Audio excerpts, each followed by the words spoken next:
Il met la chambre à l'envers, et vraiment, l'on ne s'y reconnaît plus, comme si c'était un plaisir de berner les gens. Scène 3, prise première, action, on tourne. Silence.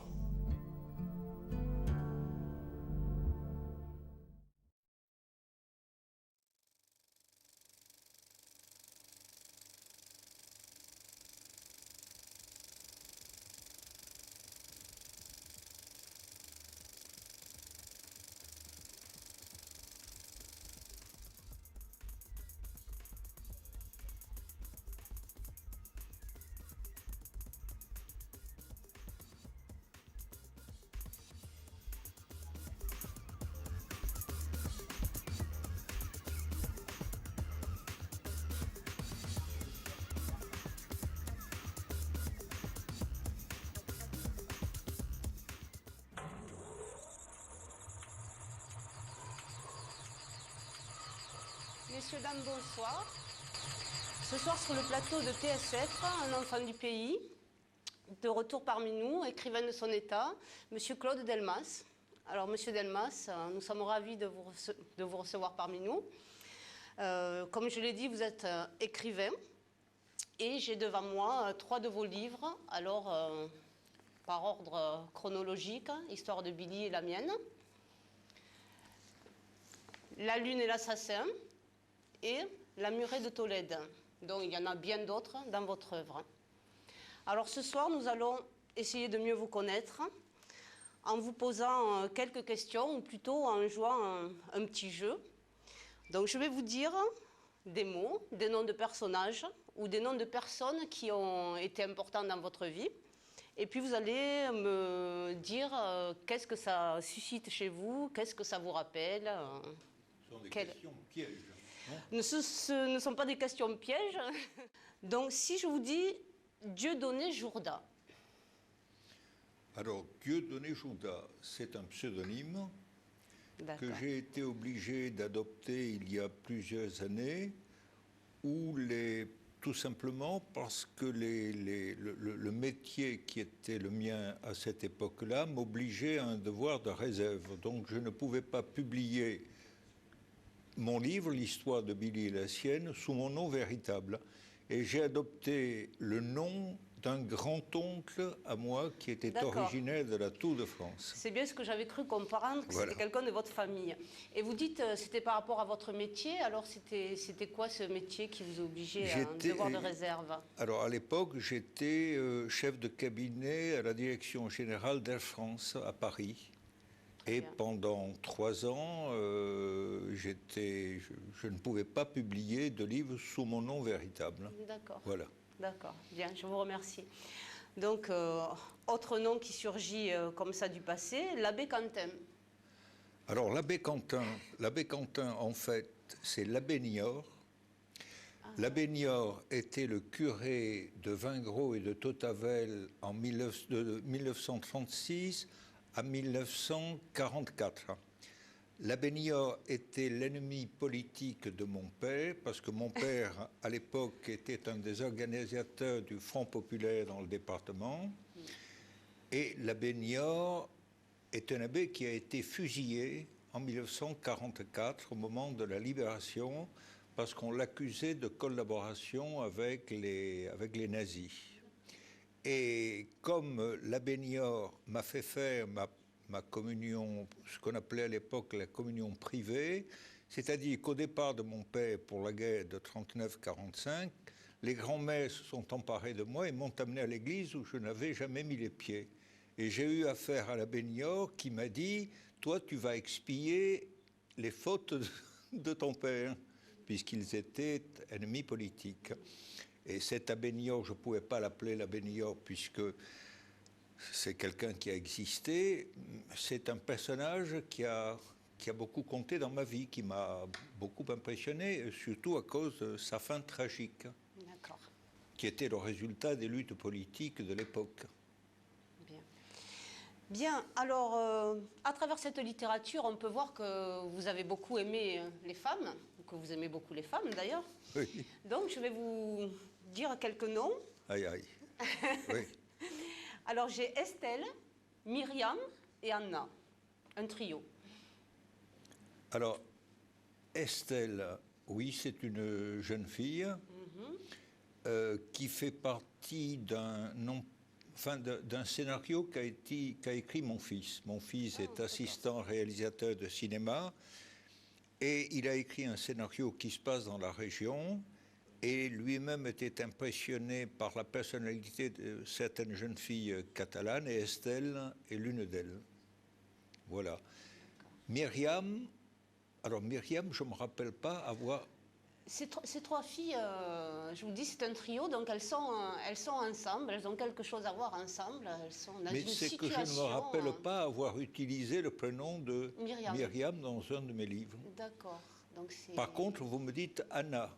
Oui, il y a Anna aussi. Alors, Anna, dans mes livres, il y a beaucoup de jeunes femmes qui s'appellent Anne ou Anna. Voilà, et Anna Bon, est une c'est pas des... grave, nous y reviendrons. D'accord. Bien, ensuite, je vous dis Jean-Claude Roland. Jean-Claude Et Jo Roland Ricard. était un grand ami à moi. Jean-Claude Roland était le fils de collègues de mes parents. Mes parents étaient instituteurs. Les parents de Jean-Claude Roland étaient instituteurs également. J'ai connu donc Jean-Claude dans ma prime enfance.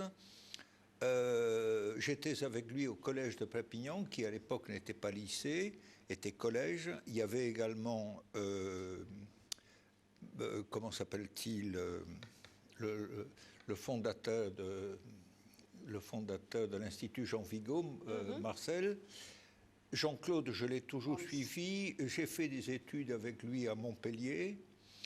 Et ma femme, plus tard, a monté le film qui s'appelait L'Espagnol, dans lequel jouait Jean-Claude, un film de Jean Prat, au thème duquel Jean-Claude Roland s'est suicidé. Donc, Jean-Claude Roland est quelqu'un qui a beaucoup compté pour moi. Je crois savoir que vous avez fait de la musique ensemble. Alors, on n'a pas fait, oui, il y a une photo qui nous montre faisant de la musique, mais lui était musicien, Jo Ricard au saxophone, mais moi j'ai pris la contrebasse pour la photo seulement. Ah, voilà. d'accord. Hélas. C'était une tricherie. Voilà. Bon, c'est pas grave, on vous le pardonne. Bien, ensuite, je vous dis, plus c'est douteux, plus c'est juteux. Pardon? Plus c'est douteux, plus c'est juteux. Plus c'est douteux, Plus c'est juteux. Plus c'est juteux. Oui. Alors là, plus c'est douteux, plus c'est juteux. Oui, je pense que Ça ne vous évoque rien. Non, ça ne m'évoque rien de particulier, à moins que vous ne Alors, puissiez c'est où vous l'avez écrit ou on vous l'a écrit, en tout cas. C'était dans un J'ai courrier dû personnel. l'écrire quelque part, mais bon, c'est quelque chose que je ne renie pas comme phrase. Plus c'est douteux, plus c'est juteux. Ça signifie que quand une chose est douteuse, il faut aller au bout de cette chose pour en connaître la vérité profonde. D'accord. Voilà. Vous pouvez en tout cas nous en donner une interprétation. Voilà. Bien. Ben, je vous remercie. Je pense que nous allons faire une petite pause. D'accord. Et ça va me permettre de feuilleter un peu plus longuement vos livres. Vous pouvez me rappeler d'autres titres, puisque là nous avons qu'un petit échantillon finalement. Alors il y a un livre qui s'appelle Le pont du chemin de fer est un chant triste dans l'air, c'est un long titre. Oui, un livre qui s'appelle Le Schooner. Un livre qui s'appelle Des reines sont mortes jeunes et belles. Voilà, et puis le tout dernier qui s'appelle L'absolue sécheresse du cœur. Sécheresse du cœur. Oui, oui. D'accord. Je trouve que vos titres à eux seuls sont très évocateurs, à part alors c'est le schooner. Le schooner. Est-ce que vous pouvez nous expliquer Alors le schooner, c'est un bateau d'origine anglo-saxonne. C'est un bateau dans lequel, qui s'appelle le schooner, comme il y a la goélette. Le schooner est un peu plus grand que la goélette. Et c'est un récit, un roman qui se passe en Amérique latine et qui a failli d'ailleurs être tourné au cinéma. C'est un récit qui m'a été inspiré par les événements de mai 68. C'est l'histoire dans un pays assez agité politiquement d'un groupe d'adolescents. Un pays imaginaire C'est imaginaire, oui, qui décide de quitter le monde des adultes pour vivre leur vie dans un coin où il n'y a pas d'adultes. D'une façon Et différente. ils sont décimés par les D'accord, adultes oui, qui donc. sont leurs propres parents. D'accord, pas très optimiste tout ça. Voilà. Bien, bien, ben, je vous remercie.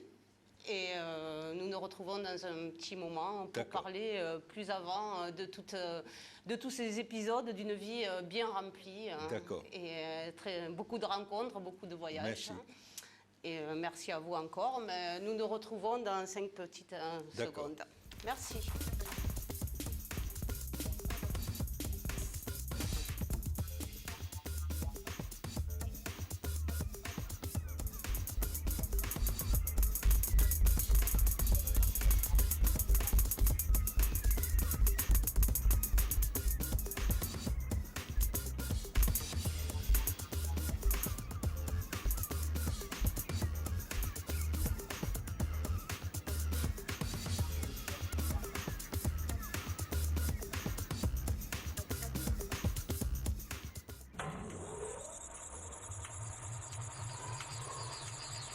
Bonsoir, nous sommes toujours sur le plateau de TSF avec Claude Delmas, pardon. Bien, donc nous avons tout à l'heure eu un aperçu de quelques personnes importantes dans votre vie. Mais je crois savoir aussi que vous avez écrit, non pas seulement des romans, mais de la poésie. J'ai écrit une poésie. Une seule poésie? Oui, oui. D'accord. Voilà. Vous vous en souvenez encore? Oui, je me souviens de l'avoir écrite, mais je ne me souviens pas du texte. D'accord, donc c'est moi qui me suis induite en erreur toute seule. Non, Il non, me c'est semblait pas bien une erreur. avoir dans l'exposition qui Oui, est à la médiathèque, il y a C'est ça. des Et la poésies qui sont figure, illustrées. oui. Je pensais qu'il y avait plusieurs. Non. Donc bon, ça rend un peu ma question que j'avais préparée caduque, mais en fait je vais vous la poser quand même. D'accord.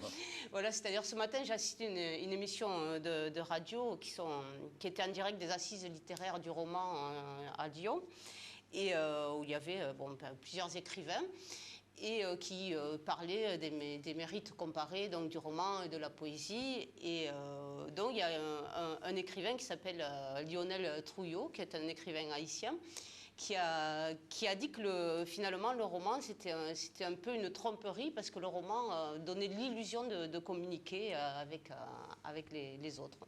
Donc voilà, j'aimerais savoir ce que vous en pensez, voilà, ce que vous en pensez. Vous savez, je crois que tout est illusion. Enfin, je veux dire par là qu'il n'y a pas plus d'illusion donnée par le roman que par la poésie. Je pense que toute représentation est une illusion, et c'est la plupart du temps l'illustration d'un fantasme. Alors, ou bien on est habité par l'écriture, quelle qu'elle soit, roman, poésie ou l'écriture cinématographique, mais je veux dire par là, il n'y a pas il n'y a pas plus de fausseté dans le roman qu'il n'y en a dans toute autre représentation, quelle qu'elle soit. Par exemple, il y a des gens qui sont très amateurs de l'opéra, Verdi, mais il n'y a rien de plus faux, à la limite, que l'opéra. Vous voyez ce que je veux dire? C'est toujours une mise en scène. Pour en revenir à la poésie, finalement, la poésie, on ne crée pas des personnages, c'est quand même, on exprime quand même, enfin, ça c'est un avis personnel, on exprime quelque chose qui est plus personnel. Qui est subjectif. Oui, c'est toujours subjectif, oui. Oui, mais évidemment. je ne vois pas en quoi le fait de créer des... Moi, je ne fais pas je crois qu'il y a une différence fondamentale sur le plan formel entre la poésie et le roman, mais je ne crois pas que la poésie soit plus vraie, aille au fond de la vérité beaucoup plus que le roman. Oui, je non, ne mais crois pas. Je n'ai pas parlé de Oui. vérité, hein, on était sur le plan vraiment... Ces gens-là parlaient de communication, hein, Oui, le débat oui. là, auquel j'ai assisté auditivement ce matin, c'était surtout sur la communication. Donc il y avait un petit désaccord entre... Oui. Bon, c'était Christine Anjot et donc Lionel Trouillot qui était Et là. qu'est-ce qu'elle disait, Christine? Elle disait que non, elle défendait le roman, hein, puisqu'elle c'est une romancière Oui. avant tout. Elle défendait très fort le roman en disant que c'était finalement le roman qui était, Oui. le roman permettait d'offrir le monde finalement Mais je au le plus crois, grand oui. nombre, Oui.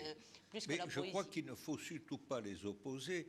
vous parlez de Christine Angot, effectivement, elle est partisane de la fiction, de l'autofiction. Hein, donc, Christine Angot parle essentiellement d'elle-même et des gens qu'elle a connus.